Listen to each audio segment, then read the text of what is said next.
What is up, guys? Today I am going to be doing a should you buy on Nier Automata. This game is one of the biggest underrated gems of this generation and a game I feel most people missed out on. I'm excited to talk about it, go over the good and the bad that this game has to offer. And of course, to answer the question, should you buy Nier in 2021? So without further babbling, let's get right into this one, guys. And as always, thank you for watching. All 20 to 50 of you guys. I want him. I mean...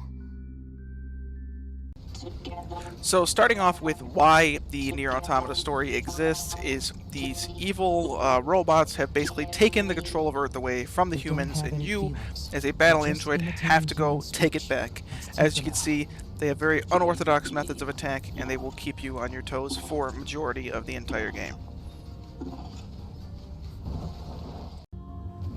Now, for the most part, Nier is an open world game, and you are free to go wherever you want. There is a linear story to follow, but you are free to go and do as many side quests as you'd like, to explore the environments, and to basically go wherever as long as it's unlocked by that point in the game. Traversal in this game is extremely satisfying, and moving from zone to zone and quest to quest is a lot less frustrating than it is in most open world games. There are many ways to get around the city, and I usually prefer to go rooftop to rooftop. It is a lot faster and a lot more satisfying. Now, the main form of combat in this game is very hack and slash. You will utilize your pod and a couple other things to your advantage. There's an upgrade system for all of your damage, but for the most part, this is the core of your gameplay. Hack and slash, Devil May Cry style fighting, there's lock-on and some other things. There's also a different type of gameplay to keep it varied, which is these turret sections or flight suit sections, whatever you call them, which also have two different modes, over the top and like the sword fighting mode, which are both pretty fun actually. Normally, not a fan of turret sections. Think it's done well and it's used sparingly enough to be good. Now, the game will actually switch from a side-scroller to the 3D gameplay to actually over the top sometimes on its own will, but it never feels jarring. Some of the side-scrolling areas actually outdo the 3D areas. The side-scrolling roller coaster fight at the carnival is one that stands out to me as an absolutely awesome experience and really kind of was a nice change of pace to break up the monotony. To add even more layers to it, they have added a little hacking mini-game when you're playing as the 9S character, where you can hack little robots and use them to your own will, which I didn't use too much, but it's, again, just another layer to make the game less boring and to kind of keep you going and keeping things interesting, because it is a pretty long game. So the fact that they've added all these layers does help it not become stale. Nothing showcases the gameplay and the soundtrack better than the boss fights in this game. Boss fights are intense, epic, and they're all unique and awesome in their own way. Did I mention that this game has an amazing soundtrack? The soundtrack to Nier is elite. It's probably one of the best in video game history. So moving on to the next feature, I guess we'll call it.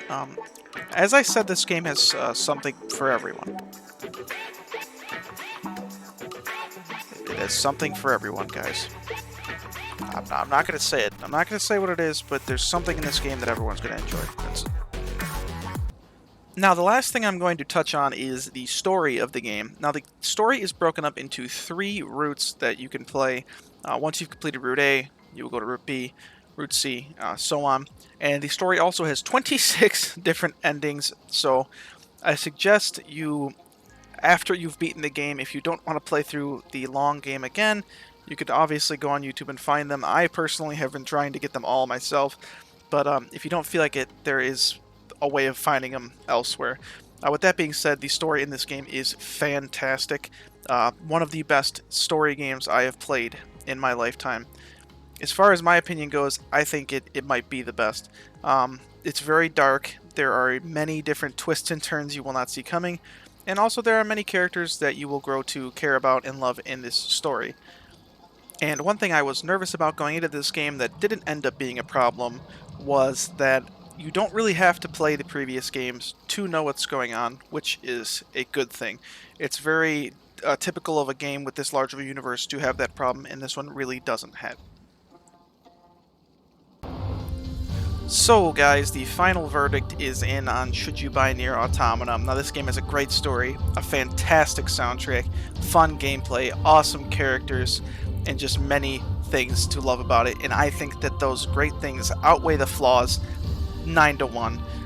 I would 1000% recommend this game, and I give it a solid 9.5 out of 10, which is the highest score I think I have given any game that I've ever played. It is as close to a perfect game as you're going to get, and I don't know what else to say. I just can't recommend it enough. You gotta play this. If you missed out on it like I did, it's even more amazing to realize that this was out there and you may not have known about it. And even better timing, this game is currently on sale on Steam, so there's no excuse, guys. Don't miss out on this for a second time. And that is all I got for you guys. Thank you for watching. Again, all 50 of you guys. Much appreciated. And this has been Should You Buy Nier Automata. Have a good day, guys.